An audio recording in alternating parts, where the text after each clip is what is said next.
Imagine por um momento as águas turbulentas do Atlântico Sul no século XVIII, onde navios carregados de ouro e prata desapareciam para sempre nas profundezas do oceano.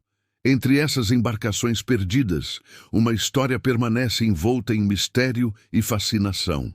O naufrágio do São José, um galeão português que levou consigo não apenas vidas preciosas, mas também um tesouro colonial avaliado em milhões de reais nos valores atuais. O ouro de Minas Gerais havia transformado o país numa das principais fontes de riqueza do Império Lusitano, e os navios que faziam a rota entre o Brasil e Portugal carregavam fortunas inimagináveis. O São José era um desses galeões, uma embarcação robusta de 3 mastros que fazia parte da frota real portuguesa. O navio carregava não apenas o ouro extraído das minas, mas também um tesouro particular que pertencia ao vice-rei do Brasil, Dom Fernando José de Portugal. Entre as riquezas estavam barras de ouro puro, moedas de prata colonial, joias ornamentadas com diamantes brasileiros e até mesmo artefatos religiosos feitos com metais preciosos. As ondas gigantescas quebraram o mastro principal e a água começou a invadir o casco através de fissuras abertas pela pressão. A tripulação lutou desesperadamente para manter o navio à tona, mas a situação se tornava cada vez mais desesperadora. O tesouro perdido representava uma quantia significativa para os cofres reais. E imediatamente foram organizadas expedições de busca e salvamento. Porém, a localização exata do naufrágio era incerta e as tecnologias de mergulho da época eram extremamente limitadas.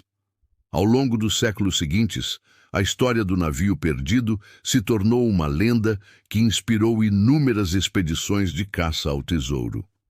Durante o século XIX, aventureiros europeus e americanos organizaram pelo menos 12 expedições diferentes em busca dos destroços, utilizando as melhores tecnologias disponíveis de cada época. Mesmo após mais de 2 séculos, o navio e seu tesouro continuam capturando a imaginação de aventureiros, historiadores e sonhadores. A lição que podemos extrair desta história extraordinária é que alguns tesouros são mais valiosos pela jornada que inspiram do que pelas riquezas que possam conter. O São José nos ensina sobre coragem, ambição, tragédia e a persistência incansável do espírito humano em desvendar os segredos do passado.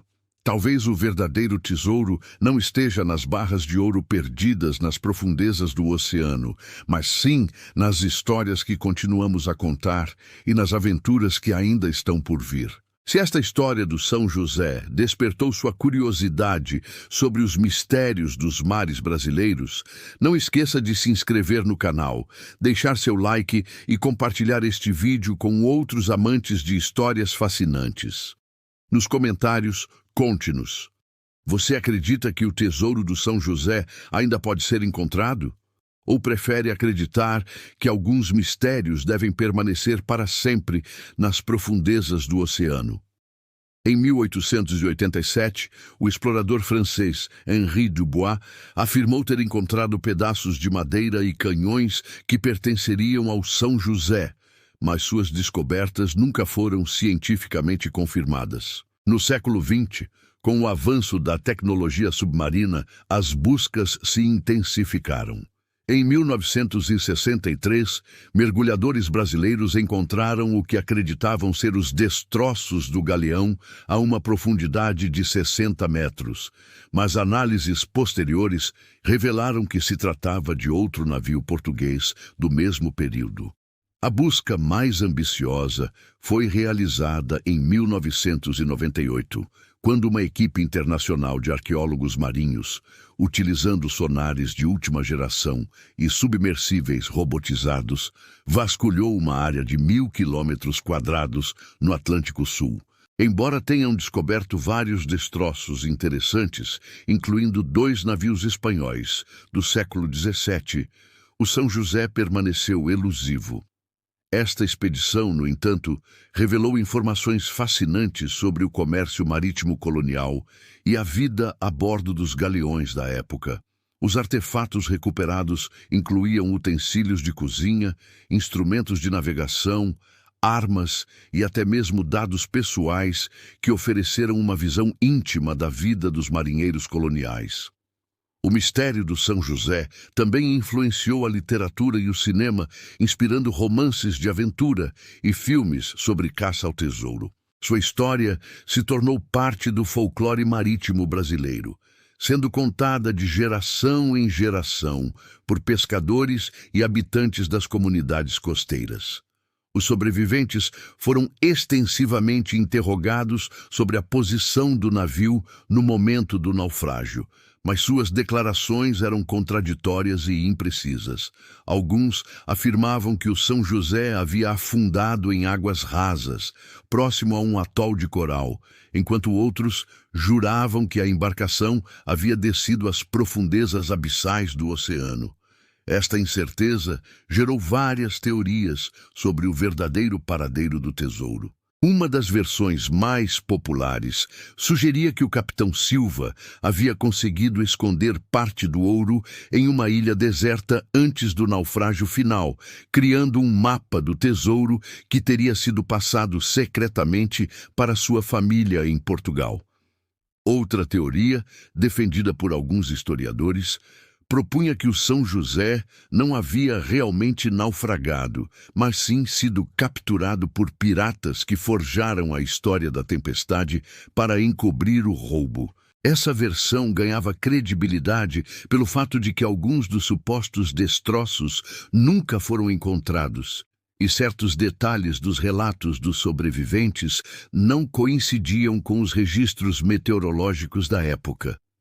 O capitão Silva, percebendo que o naufrágio era inevitável, tomou uma decisão que mudaria o curso da história. Ordenou que o tesouro fosse redistribuído em diferentes compartimentos do navio, na esperança de que pelo menos parte dele pudesse ser recuperada posteriormente.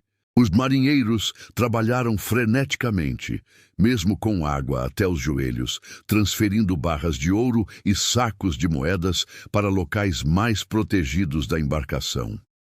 Durante esta operação desesperada, alguns tripulantes conseguiram esconder pequenas quantidades de ouro em seus pertences pessoais, na esperança de que pudessem sobreviver ao naufrágio.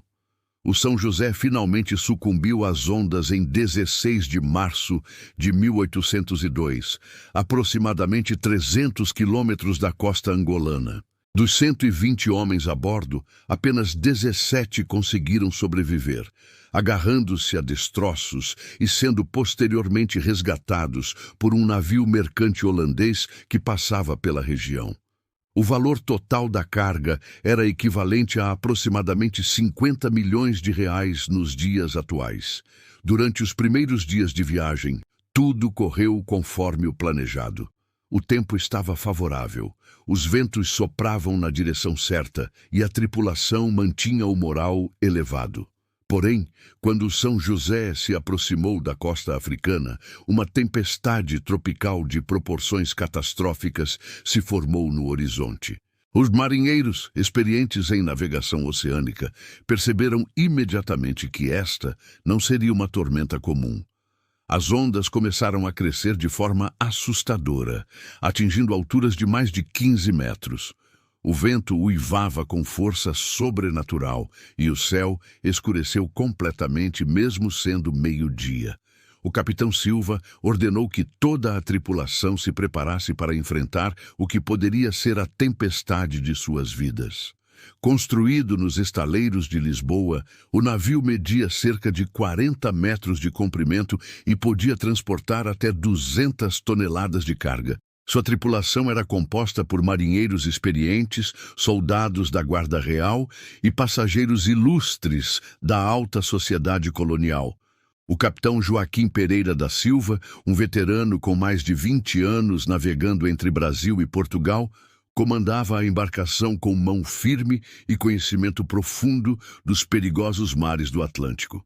Naquele período, a pirataria ainda era uma ameaça real, e os navios portugueses frequentemente viajavam em comboios para proteção mútua. O São José, no entanto, havia partido sozinho do porto do Rio de Janeiro em uma missão especial: transportar um carregamento secreto de ouro, prata e pedras preciosas destinado aos cofres reais em Lisboa. Esta é uma narrativa que combina aventura, tragédia e a eterna busca humana por riquezas perdidas. Se você é fascinado por histórias de tesouros submersos e mistérios do mar, inscreva-se no canal, ative o sininho e compartilhe este vídeo com seus amigos. Vamos juntos desvendar os segredos do São José e descobrir por que este naufrágio ainda desperta a curiosidade de caçadores de tesouros pelo mundo inteiro. O ano era 1802 e o Brasil vivia seus últimos anos como colônia portuguesa. A partida do São José do Rio de Janeiro, em 15 de março de 1802, foi discreta e cuidadosamente planejada. As consequências da tempestade foram devastadoras e imediatas. O São José, apesar de sua construção robusta, não conseguiu resistir à fúria dos elementos. A notícia do naufrágio do São José chegou a Lisboa 3 meses depois, causando consternação na corte portuguesa. O legado do São José transcendeu a simples perda de um tesouro colonial. A busca pelo tesouro do São José representa mais do que uma simples corrida por riquezas perdidas. Ela simboliza a eterna fascinação humana pelos mistérios do mar e pelas histórias não contadas de nosso passado colonial.